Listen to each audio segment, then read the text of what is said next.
मैं हूं नवीन Pandey. News now में आज सबसे पहले बात करेंगे प्रधानमंत्री नरेंद्र मोदी के महाराष्ट्र दौरे के बारे में, जिसमें हम आपको बताएंगे प्रधानमंत्री के द्वारा किए गए हजारों करोड़ के शिलान्यास के बारे में।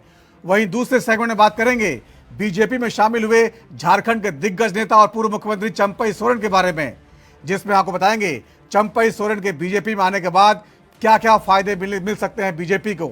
और आखिरी सेगमेंट में बात करेंगे गुजरात में भारी बारिश से हो रही तबाही के बारे में। तो चलिए बिना किसी देरी के शुरू करते हैं न्यूज नाउ। एक तरफ महाराष्ट्र में शिवाजी महाराज की प्रतिमा को लेकर राजनीति थमने का नाम नहीं ले रही, तो वहीं प्रधानमंत्री नरेंद्र मोदी ने इस बीच महाराष्ट्र के दौरे पर पहुंचे पालघर। पीएम मोदी ने मुंबई और पालघर पहुंचकर बाधवन बंदरगाह की आधारशिला रखी। इसके साथ ही पीएम ने 1560 करोड़ की परियोजनाओं की सौगात भी दी है। पीएम मोदी ने कार्यक्रम को संबोधित करते हुए विपक्ष पर जमकर निशाना भी साधा। देखिए इस पूरे दौरे पर हमारी खास रिपोर्ट। प्रधानमंत्री नरेंद्र मोदी पहुंचे मुंबई। महाराष्ट्र में शिवाजी की प्रतिमा को लेकर चल रही राजनीति के बीच प्रधानमंत्री मोदी भी मिशन पर थे। महाराष्ट्र में चल रही राजनीति के बीच प्रधानमंत्री मोदी मुंबई और पालघर पहुंचे। मुंबई के जियो वर्ल्ड कन्वेंशन सेंटर में ग्लोबल फिनटेक फेस्ट 2024 के एक विशेष सत्र को संबोधित करते हुए प्रधानमंत्री नरेंद्र मोदी ने कहा, भारत में अभी त्योहारों का मौसम है और अभी अभी हमने जन्माष्टमी मनाई है और खुशी देखिए कि हमारी अर्थव्यवस्था और बाजार में भी उत्सव का माहौल है। और इस त्योहारों के मौसम में ये ग्लोबल फिनटेक फेस्ट 2024 हो रहा है, वो भी हमारे सपनों की नगरी मुंबई में हो रहा है। ये भारत में त्योहारों का मौसम है। अभी अभी जन्माष्टमी हमने मनाई है और खुशी देखिए हमारी इकोनॉमी और हमारे मार्केट में भी उत्सव का माहौल है।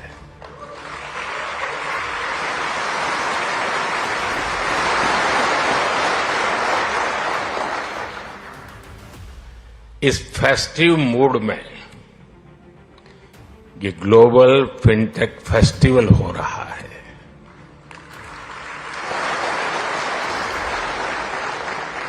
और वो भी सपनों की नगरी मुंबई में। फिनटेक क्रांति पर सुनाई खरी खरी। पीएम ने कहा कि जब ज्ञान की देवी सरस्वती माँ ज्ञान प्रदान कर रही थी तो कुछ स्वयंभू विशेषज्ञ पहले से ही संदेह व्यक्त कर रहे थे। वे सवाल करते थे कि भारत फिनटेक क्रांति कैसे हो सकती है। वे मुझ जैसे किसी चाय वाले से भी पूछ रहे थे। पीएम ने कहा कि कई लोगों ने सवाल उठाए, लेकिन एक दशक में भारत ने एक उल्लेखनीय परिवर्तन देखा है। प्रधानमंत्री नरेंद्र मोदी ने कहा कि पिछले 10 सालों में फिनटेक स्पेस में 31 बिलियन डॉलर से अधिक निवेश हुआ है। हमारे फिनटेक स्टार्टअप में 500% वृद्धि हुई है। उन्होंने कहा, सस्ते मोबाइल फोन, सस्ते डेटा, जोड़ी राशि, जनधन बैंक खातों ने भारत में कमाल कर दिया है। पहले कुछ लोग पूछते थे और संसद में खड़े होकर पूछते थे कि भारत में बैंक की ज्यादा शाखा नहीं है, गांव-गांव बैंक उपलब्ध नहीं है, इंटरनेट नहीं है, बिजली नहीं है, तो फिनटेक क्रांति कैसे होगी। और मुझ जैसे चाय वाले को पूछा जाता था। लेकिन आज देखिए, एक दशक में ही भारत में ब्रॉडबैंड उपयोगकर्ता करीब 94 करोड़ हो गए हैं। पिछले 10 साल में फिनटेक स्पेस में 31 बिलियन डॉलर से ज्यादा का निवेश हुआ है।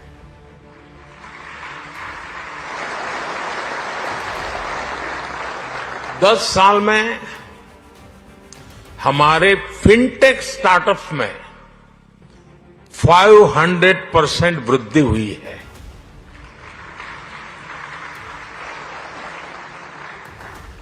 सस्ते मोबाइल फोन, सस्ते डेटा और जीरो बैलेंस जनधन बैंक खातों ने भारत में कमाल कर दिया है।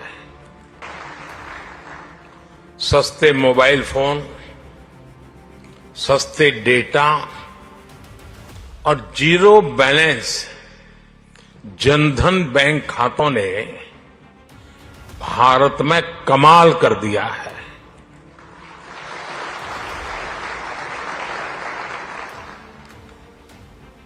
आपको याद होगा, कुछ लोग पहले पूछते थे, पार्लियामेंट में खड़े होकर के पूछते थे,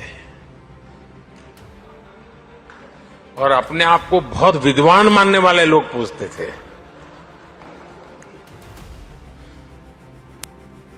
सरस्वती जब बुद्धि बांट रही थी तो वो रास्ते में पहले ही खड़े थे।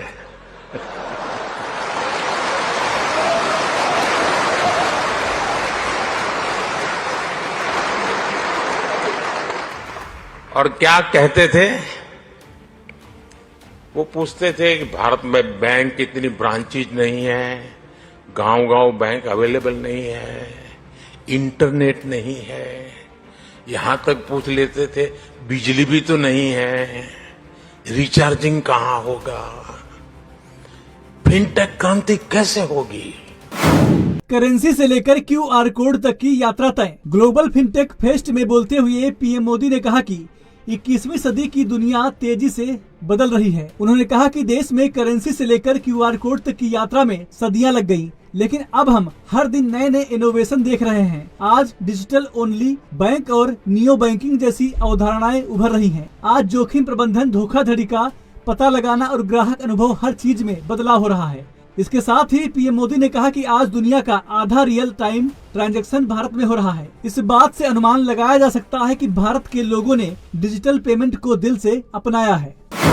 पीएम मोदी ने वाढवड़ बंदरगाह की रखी आधारशिला। महाराष्ट्र के मुख्यमंत्री ए.के. नाथ शिंदे, उप मुख्यमंत्री देवेंद्र फडणवीस और अजीत पवार, केंद्रीय मंत्री सर्बानंद सोनोवाल ने महाराष्ट्र के पालघर में प्रधानमंत्री मोदी का अभिनंदन किया। पीएम मोदी ने यहां वाढवड़ बंदरगाह की आधारशिला रखी। वह लगभग 1560 करोड़ रुपए की 218 मत्स्य पालन परियोजनाओं का उद्घाटन और शिलान्यास भी किया। इस दौरान उप मुख्यमंत्री देवेंद्र फडणवीस ने कहा कि वाढवड़ बंदरगाह के कारण पीएम मोदी का नाम इतिहास में दर्ज होगा, क्योंकि भारत को आगे ले जाने का काम अगर किसी ने किया है तो वो पीएम मोदी ने किया है। तो केंद्रीय मंत्री राजीव रंजन सिंह ने कहा, प्रधानमंत्री मोदी ने जिन योजनाओं का शिलान्यास और लोकार्पण किया है, इससे प्रत्यक्ष और अप्रत्यक्ष रूप से लगभग 5,25,000 लोगों को रोजगार मिलेगा। प्रधानमंत्री मोदी की परिकल्पना है कि 2047 में हम विकसित भारत बनाएंगे। पिछले 9 वर्षों में मछली का उत्पादन 2 गुना हो गया है।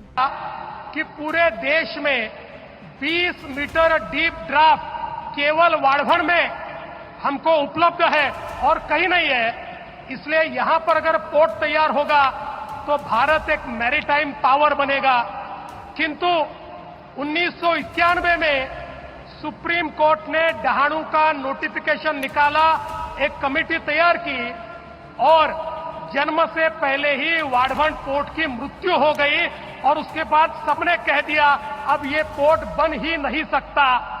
लेकिन 2014 में प्रधानमंत्री जी आपकी सरकार आई, आपके आशीर्वाद से महाराष्ट्र में हम सभी को काम करने का मौका मिला और आपके आशीर्वाद से हमने इसे वापस जीवित किया।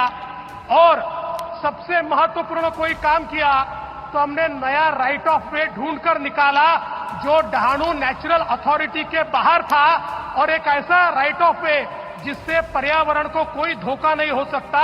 और उसके कारण ये जो 91 का नोटिफिकेशन था, उस नोटिफिकेशन से ये वाढवड़ पोर्ट बाहर निकला और आपने इसको नेशनल पोर्ट का दर्जा दिया। और मुझे बहुत खुशी है, सुप्रीम कोर्ट तक हर जगह हम लोग जीतते गए। जो 1564 करोड़ रुपए की आज योजना का आदरणीय प्रधानमंत्री जी ने लोकार्पण और शिलान्यास किया है, इससे प्रत्यक्ष और अप्रत्यक्ष रूप से लगभग 5,25,000 लोग को रोजगार मिलेगा। वो उस रोजगार से जुड़ेंगे। ये आज की कार्यक्रम का है, इसलिए हम आदरणीय प्रधानमंत्री जी को विभाग की तरफ से, मछली विभाग की तरफ से, मत्स्य विभाग की तरफ से उनका हार्दिक अभिनंदन और धन्यवाद करते हैं कि आज उन्होंने समय दिया इन योजनाओं का शिलान्यास करने। ग्लोबल फिनटेक कार्यक्रम 28 से 30 अगस्त तक आयोजित हुआ। इसमें 800 से ज्यादा स्पीकर और 80,000 से अधिक प्रतिभागी शामिल हुए। आरबीआई गवर्नर शशिकांत दास और सेबी प्रमुख माधवीपुरी बुच भी कार्यक्रम में पहुंची। पीएम मोदी शुक्रवार दोपहर में पालघर के सिडको ग्राउंड में 76,000 करोड़ के कई प्रोजेक्ट्स का उद्घाटन और शिलान्यास भी किया। Special desk NB news. Jharkhand में होने वाले विधानसभा चुनाव से पहले शुक्रवार को बड़े सियासी घटनाक्रम के बीच पूर्व मुख्यमंत्री और झारखंड मुक्ति मोर्चा के सीनियर नेता चंपई सोरेन ने बीजेपी का दामन थाम लिया। अब बड़ा सवाल यह है, क्या चंपई सोरेन के बीजेपी में ज्वाइन करने से पार्टी को कोई फायदा मिलेगा और चंपई सोरेन के चुनावी रिकॉर्ड का किस तरह से बीजेपी फायदा उठा सकती है? इस पूरे मामले पे खास रिपोर्ट तैयार की है, उसे देखिए।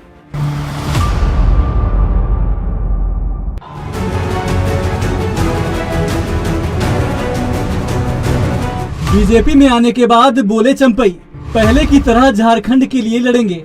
बीजेपी में शामिल होने के दौरान चंपई सोरेन ने कहा, मैंने 18 अगस्त को ही पोस्ट किया था कि जिस पार्टी को मैंने अपने खून पसीने से बनाया है उसमें मेरे साथ क्या राजनीति हुई है। मैंने सोच लिया था कि नई पार्टी का संगठन बनाऊंगा या फिर अगर मुझे कोई साथी मिलता है तो मैं झारखंड की भलाई के लिए उनके साथ जुड़ूंगा। हमें बीजेपी के रूप में एक अच्छा साथी मिला है। मैं आज बीजेपी में शामिल हो रहा हूं। हम पहले की तरह झारखंड के लिए लड़ेंगे, झारखंड के विकास के लिए काम करेंगे, आदिवासियों के अस्तित्व को बचाने के लिए हम झारखंड का विकास करेंगे। 18 तारीख को ही हम पोस्ट कर दिया था। जो पार्टी का जो स्थिति है, जो हम लोग बड़ा खून पसीना बहा के हम लोग पार्टी संगठन को बनाए और उस जगह में हमारा जो भी हमारा साथ राजनीतिक कार्यक्रम हुआ उस पार्टी के अंदर हमने उसको बोल चुका है कि अभी ऐसा पार्टी के अंदर कोई जगह नहीं है जहां पर अपना पीड़ा को हम रख सकते हैं। इसीलिए हम वहां से अकेला निकला। हम बोला उस पार्टी का संगठन को नहीं तोड़ेंगे, बनाया। तभी हम सोचा था हम सन्यासी हो जाएंगे, राजनीतिक छोड़ दूंगा। कभी सोचा हम संगठन नया बनाएंगे।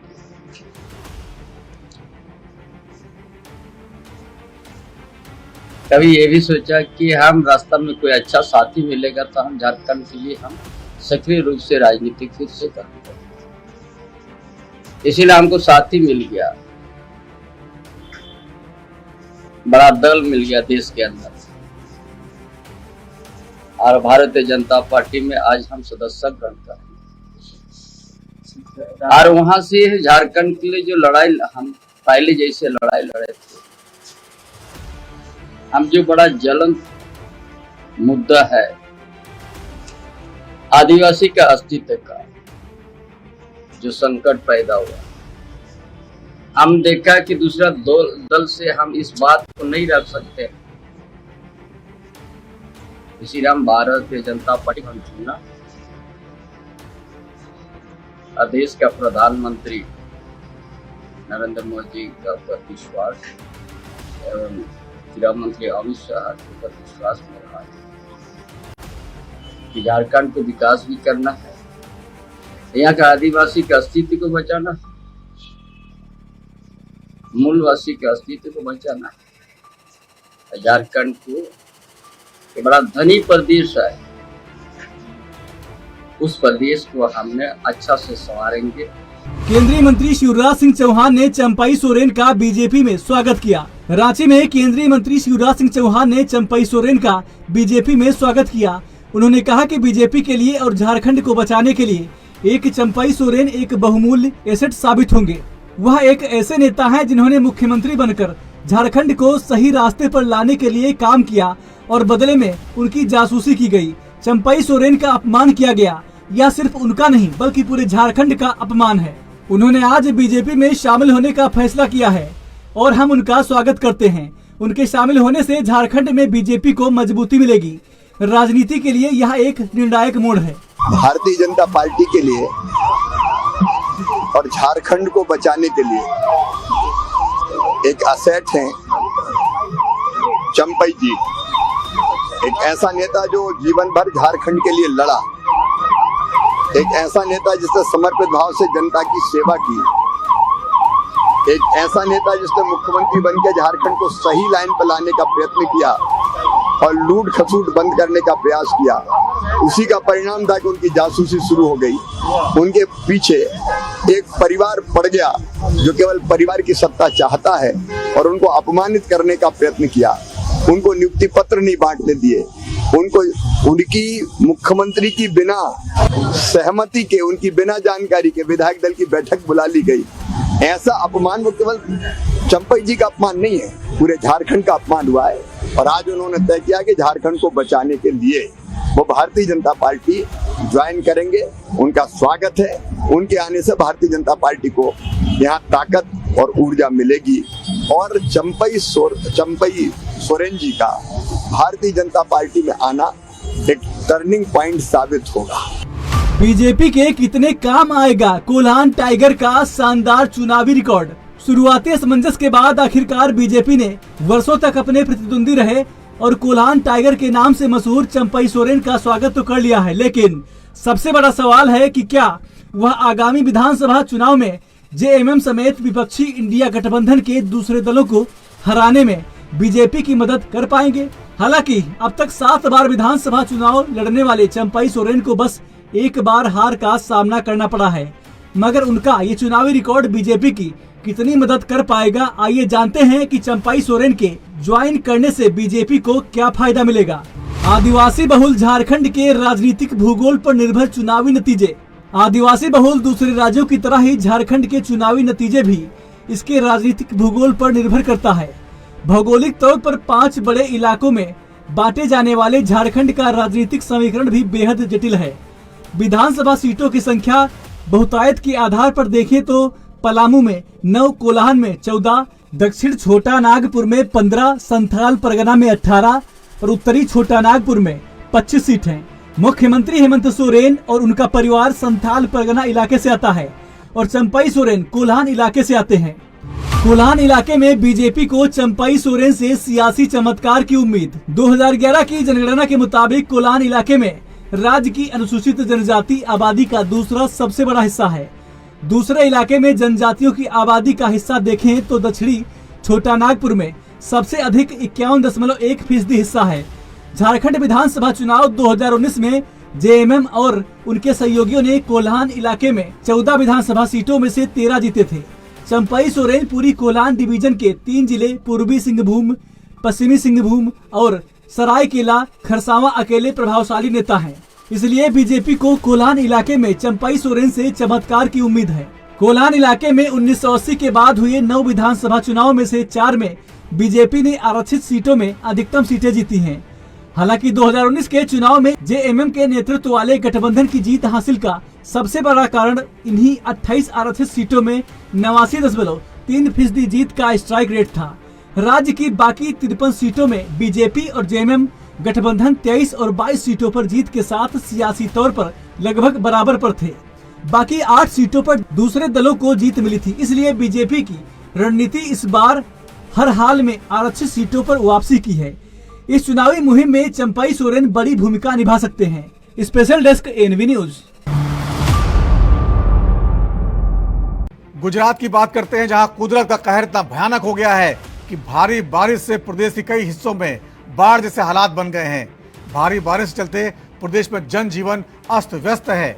वहीं गुजरात के सीएम भी अलर्ट मोड पर आ चुके हैं।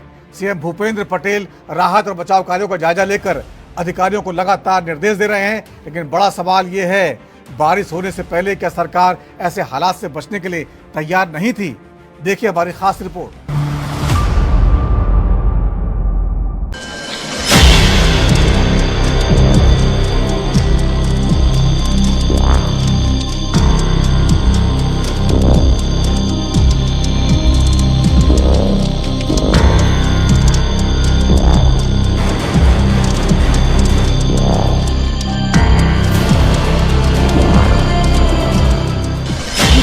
में भारी बारिश से बाढ़ जैसे हालात। गुजरात में लगातार बारिश से हाल बेहाल है। इसी बीच मौसम विभाग ने कच्छ, मोरबी, जामनगर, देवभूमि, द्वारका और पोरबंदर समेत गुजरात के कई जिलों में भारी बारिश की चेतावनी जारी की है। आईएमडी ने साथ में ही कहा कि गुजरात के कच्छ, मोरबी जिलों में कई जगह 60 किलोमीटर प्रति घंटे की रफ्तार से तेज आंधी चलने की संभावना है। इसके साथ ही गरज चमक के साथ भारी बारिश का अलर्ट भी जारी किया है। गुजरात में भारी बारिश से कई इलाकों में बाढ़ जैसे हालात हैं। इसी बीच आईएमडी ने कई जिलों में एक बार फिर भारी बारिश और तेज हवाएं चलने का अलर्ट जारी किया। उधर सीएम भूपेंद्र पटेल भी एक्शन मोड में नजर आ रहे हैं। उन्होंने राहत और बचाव कार्यों का जायजा लिया और जरूरी दिशा निर्देश भी दिए। गुजरात के मुख्यमंत्री भूपेंद्र पटेल ने ली उच्च स्तरीय बैठक। पिछले कुछ दिनों में गुजरात के कई हिस्सों में भारी बारिश के कारण बाढ़ के हालात बने हुए हैं। बड़ोदरा की विश्वामित्र नदी में बाढ़ के कारण तो कई मगरमच्छ नदी के बहाव में शहर में घुस आए। भारी बारिश के चलते हादसों में 30 के करीब लोगों की जान जा चुकी है। बाढ़ की हालात की समीक्षा के लिए गुजरात के मुख्यमंत्री भूपेंद्र पटेल ने गांधीनगर में उच्च स्तरीय बैठक ली। इस दौरान प्रशासनिक अधिकारियों के साथ बैठकें ली और आवश्यक दिशा निर्देश भी दिए। वहीं गुजरात के मंत्री प्रफुल्ल पंशेरिया ने कहा, आज पूरे दिन कच्छ में भारी बारिश हुई। सेना और एसडीआरएफ की टीम को बुलाया गया है। प्रशासन के साथ इसे लेकर बैठक हुई, जिसमें बिना किसी जानमाल के नुकसान के साथ आगे काम करने को कहा गया है। इसके साथ द्वारका रेलवे स्टेशन मैनेजर राजकुमार ने कहा, भारी बारिश के कारण कल से द्वारका से ओखा के लिए कोई ट्रेन नहीं चलाई गई है, कोई यात्री ट्रेन नहीं चलाई गई है। हम इसे जल्द से जल्द शुरू करने की कोशिश कर रहे हैं। अभी काम जारी है। कच्छ में आज पूरा दिन तक मांडवी में और नदिया थाना में बारिश शुरू हुई है। परिस्थिति 2 से 5, 6 फुट 10 फुट तक पानी सोसाइटी और मोहल्ले में है। तो बचाने के लिए हमारी आर्मी टीम स्टैंड बाय रखी है। और मांडवी में नत्राणा और नलिया जो पूरा कोस्टल एरिया है, इसमें भी हमारी एक टीम वहाँ काम कर रही है। आज सुबह तक और एक आर्मी की टीम और एक एसडीआरएफ की टीम भी हमने मोरबी से मंगवा ली है। तो कल से वो भी बचाव काम में लग जाएंगे। प्रशासन को और क्या क्या अभी प्रशासन के साथ जो हमारी मीटिंग हुई है, तो पहले हमें किसी का जानना, 0 कैजुअलिटी के साथ हम आगे बढ़ रहे हैं। दूसरा कि जब बारिश कम हो जाएगी या पानी निकल जाएगा, बह जाएगी, बाद में हम पावर, इलेक्ट्रिसिटी और रोड और स्वच्छता और हेल्थ के बारे में जो काम करना है, इसके बारे में। भारी बारिश के कारण पिछले कल से कोई भी ट्रेन द्वारका से ओखा की ओर या द्वारका से जापान की ओर कोई ट्रेन नहीं चलाई गई है। खासकर पैसेंजर ट्रेन कोई नहीं। और जितनी जल्दी होगा उतनी जल्दी हम लोग ट्रेनों को चलाने की पूरा प्रयास कर रहे हैं। पानी भरा हुआ है, अभी काम चालू है। खंबालिया में सबसे ज्यादा 944 मिलीमीटर बारिश दर्ज की गई। पिछले 5 दिनों में खंबालिया में 944 मिलीमीटर बारिश दर्ज की गई, जो राज्य में सर्वाधिक है। खंबालिया में भारी बारिश के बाद सीएम ने जानकारी ली और एनडीआरएफ, एसडीआरएफ, सेना और तटरक्षक बल के अभियानों का जायजा भी लिया। उन्होंने रामनगर और कंजार चेक पोस्ट के प्रभावित क्षेत्रों का दौरा किया, प्रभावितों के हालचाल जाने। वहीं वडोदरा कलेक्टर बिजल शाह ने कहा, वडोदरा में अभी की स्थिति जो है उसमें कई व्यापारी हैं जो फूड प्रोडक्ट या अन्य सामान की कीमत में एमआरपी प्राइस से अधिक प्राइस में सामान बेच रहे हैं। वहीं सूरत नगर निगम के प्रभारी कार्यकारी अभियंता महेश राठौड़ ने कहा, वडोदरा में जल भराव के बाद कल पूरी रात काम किया गया। हमारे 300 से 350 कर्मचारी और मशीनरी यहाँ मौजूद है। जहाँ भी हमारी जरूरत होती है हम जाते हैं। अभी की जो परिस्थिति है वडोदरा जिले और वडोदरा शहर में, जो फ्लड और बाढ़ की जो परिस्थिति है, इसमें कहीं एक ऐसा अप्रीहेंशन भी सामने आ रहा है कि ऐसे मौके का गैर फायदा उठा के कोई भी व्यापारी कोई भी चीज, जैसे कि दूध है, सब्जियां है या कोई भी आवश्यक चीज वस्तु है, तो इसके लिए जो लेजिटिमेट इसके जो प्राइस होते हैं, इससे ज्यादा प्राइस पब्लिक से वसूलने की कोशिश ना करें, क्योंकि ये अभी मानवता दिखाने का अवसर है। और कायदे से देखे तो भी किसी भी चीज के ऐसे रेट फायदा उठा के, गैर फायदा उठा के लेने नहीं चाहिए। तो अगर ऐसा कोई भी मामला पब्लिक के ध्यान में आता है तो भी आपके नजदीक के पुलिस स्टेशन में इसके लिए आप कंप्लेंट कर सकते हो, या तो कलेक्टर ऑफिस के कंट्रोल रूम में भी इसके लिए ये कंप्लेंट आप करवा सकते हो। दूसरी बात यह है कि कोई भी व्यापारी अगर ऐसा मौके का गैर फायदा लेते हुए अगर मालूम आया तो इसके सामने सख्त से सख्त कानूनी कार्यवाही करनी पड़ेगी। सर बात करें फ्लड की और वाटर लॉगिंग की, सर उसकी क्या हालत है फिलहाल वडोदरा? अभी पानी उतर रहा है और पानी एक नोटवर्दी एक्सटेंट से पानी उतर रहा है। तो कब तक स्थिति नॉर्मल देख रहे हैं सर आप? वी होप के कल तक में स्थिति नॉर्मल हो जानी चाहिए।